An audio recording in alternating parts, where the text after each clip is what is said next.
Try Guys! And we're here at the 45th Annual Los Angeles Pride Parade! So, BuzzFeed support!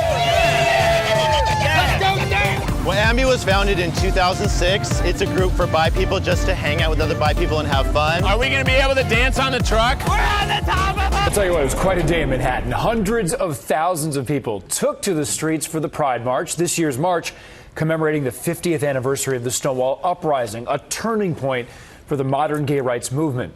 And News 4's Brian Thompson was in the thick of it all. He joins us now from Greenwich Village with all the excitement that apparently is still going on, Brian. It is still going on, still going strong. Look behind me here. You can see 6 hours after this began, after the first marching, we still have people marching in the streets in front of the Stonewall in itself. Truly a gathering from near and far, several countries in Europe represented here as part of World Pride Week. That's the sound of the police. That's the sound of the beast. I really get to clicking, but I'm looking for a sister to revive her when I kiss her.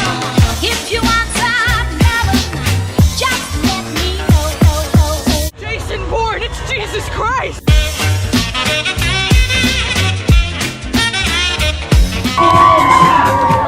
The energy is just so welcoming and warm. It's just nothing like I ever expected, to be honest, and I love it.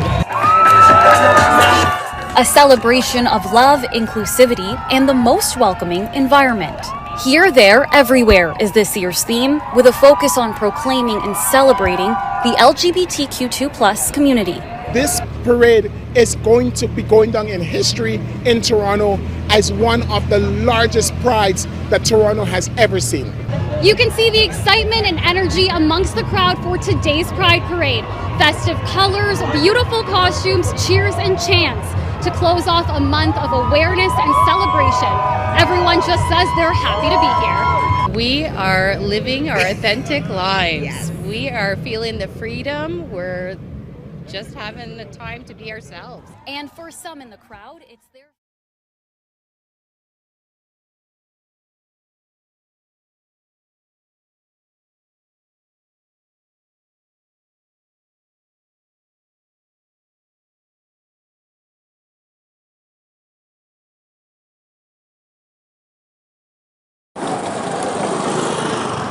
There is an uneasy calm in Delhi, kept by hundreds of police and paramilitary. It has come late. At least 35 people have died and over 200 injured in the worst communal riots in decades. Trouble began between the Hindu majority and Muslim minority over the controversial citizens' law brought in by the nationalist government under Prime Minister Modi. Police unleash force in a country gone to hell. A loaded assault rifle snatched by a private guard at gunpoint as officers are dangerously outnumbered, surrounded. Officers being chased by the group here. Their cars on fire. Looters take over. As Saturday night anarchy reigns through America. This is Beverly Hills. High-end stores looted, famous shopping centre The Grove cleaned out. And burning. Fairfax near Hollywood, a battleground. Federal agents sent to restore order in Portland have poured petrol on disorder.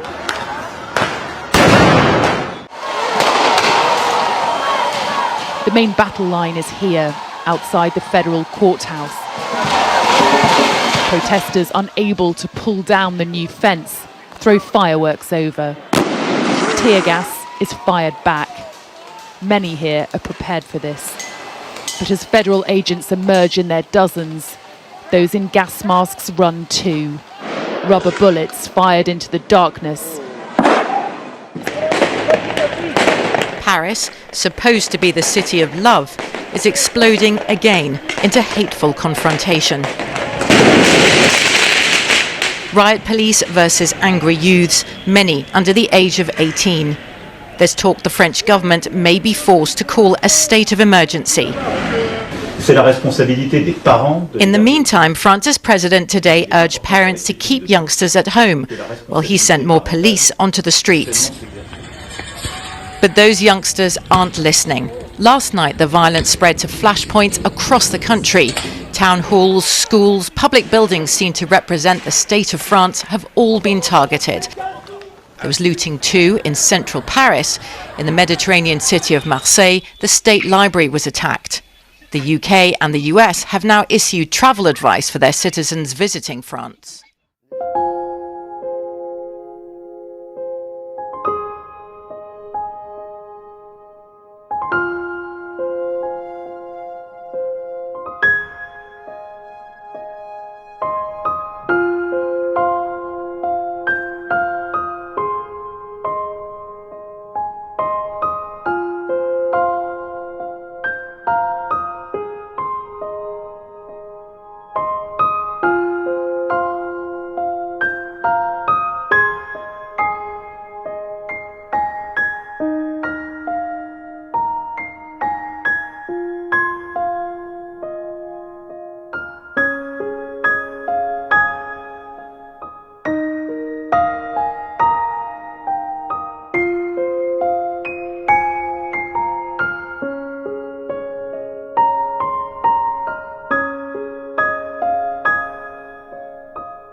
After 110 days without rain, Italy's largest river, the Po, is drying up.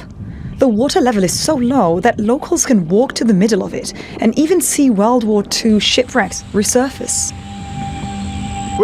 We haven't seen such a crisis in 70 years. From the beginning of scientific statistical measurement, 70 years ago, we never had such a low level of the river. The Po River stretches 650 kilometers from the Piedmont region in the Alps right across northern Italy, a crucial economic area for the country. This area accounts for as much as 55% of the national hydroelectric production, and the lack of water has now brought many hydroelectric plants to a halt. But the Po Valley is also called the Italian Food Valley. It produces about 40% of Italy's food, including Parmesan cheese, hams, wheat, tomatoes and grapes. It hasn't rained enough. We do not have enough water from this winter. Recent downpours and rains were not enough at all to fix this winter's dramatic situation. We believe that there will be a drop in wheat yield by at least 20% or more due to the lack of rain and irrigation. This once green and fertile corner of southern Madagascar is turning red, a consequence of 4 years of drought that have transformed the area into a dust bowl. With precious few trees left to slow the wind, red sand blows over roads and villages and into the eyes of children waiting for food aid parcels. Children like 4-year-old Avaraza. His mother Terira has brought him to a World Food Programme post in Andry region. A checkup shows he's malnourished, though not severely so. A short walk from the village Terira demonstrates why he's been going hungry. This is the field where residents harvest their crops. Terira says strong winds blew away the corn she'd been cultivating. Insects ate anything that was left. Here to Miami, one of so many cities suffering through this life-threatening coast-to-coast heat wave. Temperatures right here in the triple digits showing no sign of ending. We saw for ourselves today just how intense it really is. Tonight, no relief from this summer of scorching temps. Day after day, record after record, shattered as heat blankets the country. It's really crazy. You can't even go outside really without feeling like you're going to pass out. 85 million under heat alerts. Very, very hot. I could not expect it to be so hot, to be honest. Here in sweltering Miami, it's day 34 in a row with a heat index over 100 degrees.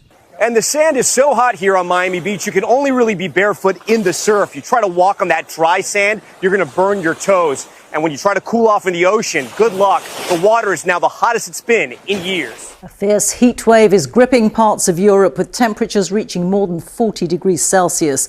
This is Antibes in the south of France, where tourists are being warned to take special care in the extreme heat. In Greece, they've been dousing areas at risk of wildfires with temperatures expected to hit 45. And they'll do anything to keep cool in Turin in Italy, one of 10 major cities issued with red alert warnings for severe heat. Sightseeing was a dangerous business in Athens today. Tourists were given emergency water supplies to help cool down. A heatwave named after the three-headed dog that guards the gates of Hades in Greek mythology is driving temperatures across southern Europe to truly hellish levels. We'll deliver 30,000 bottles of water today, says the head of the Greek Red Cross. It was suffocating. Yeah. I mean, we are from Washington, D.C., and we get a lot of heat there, but it's not like this. The air temperature in Italy could even top the all-time 48.8 Celsius record next week.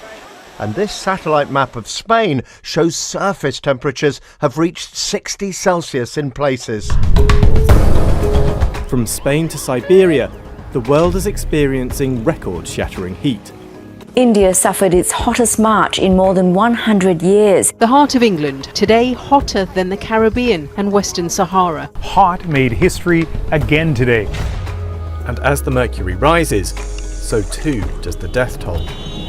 Hospital admissions rising, a deadly sign of what's to come. When you think of a heat wave, you might think about the extreme weather we've had over the past few summers in the UK. However, oceans are now experiencing extreme heat waves. Easy to ignore because it is under the sea and we don't see it with our eyes, but it is just as drastic effects as a heat wave on land. A marine heat wave is classified as a period of time where the water in the ocean is much warmer than usual. Sea temperatures in the North Sea and the North Atlantic are smashing records for late spring and early summer. It's normally around 11 degrees at this time of year in the water, and it's currently going to be about 16 or 17 in some parts of the coast of England and the west coast of Ireland. Because these temperatures are not normally seen in June, we're likely to see higher temperatures by the end of summer, and those are temperatures at which marine life is likely to die off. This is happening due to a combination of factors. Obviously, global heating is one of these, which exacerbates any other factor that may happen. Another factor is a weather phenomenon called El Niño. It's essentially a band of warm water in the Pacific Ocean. It's caused by different pressure streams and basically can cause the rest of the oceans to heat and also can exacerbate climate effects. We're going to be facing drought in some parts of the world and extreme rainfall in others.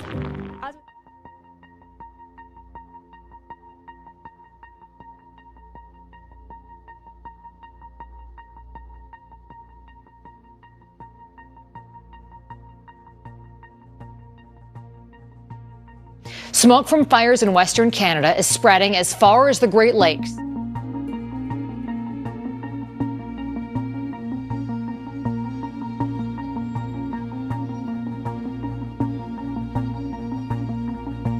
It is miserable being outside unless you're in the water somehow. It's actually not safe at all.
景区内7月16日，新疆吐鲁4号凌晨5点左右，在陈家坝街道一小区附近，山洪爆发，泥浆流上路面，多辆汽车内淹。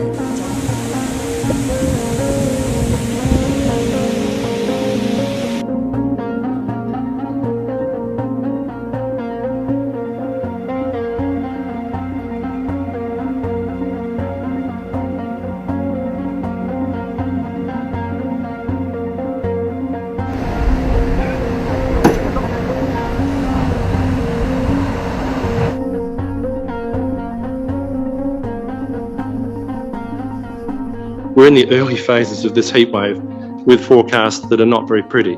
It will continue.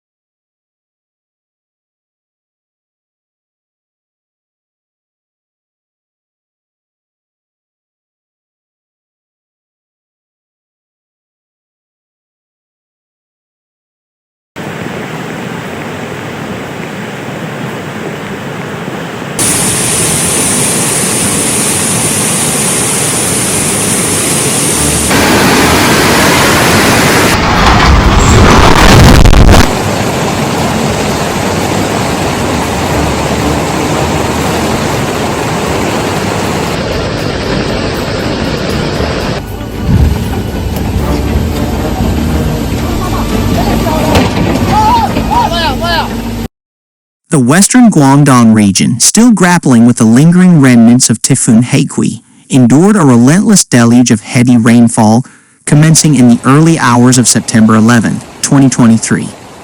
This prolonged period of precipitation, combined with substantial cumulative rainfall, led to extensive urban flooding, particularly affecting low-lying areas in Miaoming and Yanjing.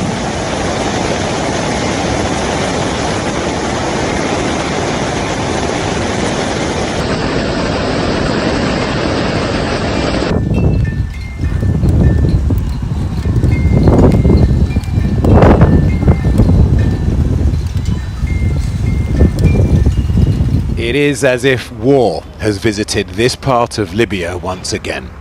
The assailant, an unstoppable wall of water, in places several stories high. Disaster, disaster, disaster, says this man, as he calls out for his missing sister and nephews. 11 members of his family are gone forever. Bystanders offer what little comfort they can.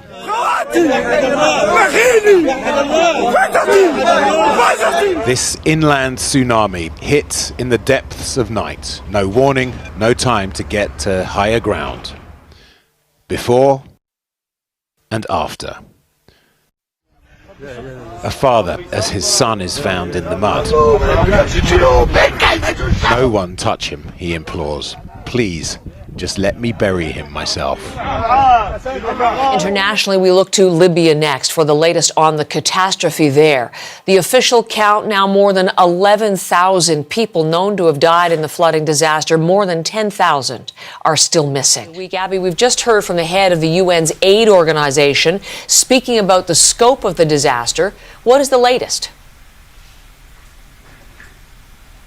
Heather, we know, as you say, more than 11,000 people have been confirmed dead, some 30,000 displaced in the eastern port city of Derna alone. And the UN giving that press conference a short while ago, calling this a dire humanitarian situation. They say these people who have survived now are in desperate need of shelter, food, and primary medical care. And the UN also obviously labeling this disaster in Libya as a catastrophe.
fish blanca.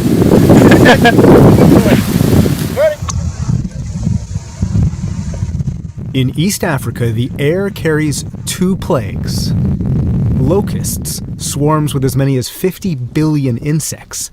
As COVID-19 threatens the people, locusts threaten people's livestock and food. They are being a menace, eating our grass and even getting into our homes. When we slaughter our livestock, we find locust faces in their stomachs. Without a doubt, they are affecting our health, our animals' health, and the environment. In February, 8 East African countries experienced an initial swarm, the largest for parts of the region in 70 years. And now a new wave is 20 times larger than the first wave. There are swarms that it's not uncommon to be, let's say, the size of Manhattan in New York City. So they can be very big. In one day, that swarm can eat the same amount of food as everybody in New York and California combined.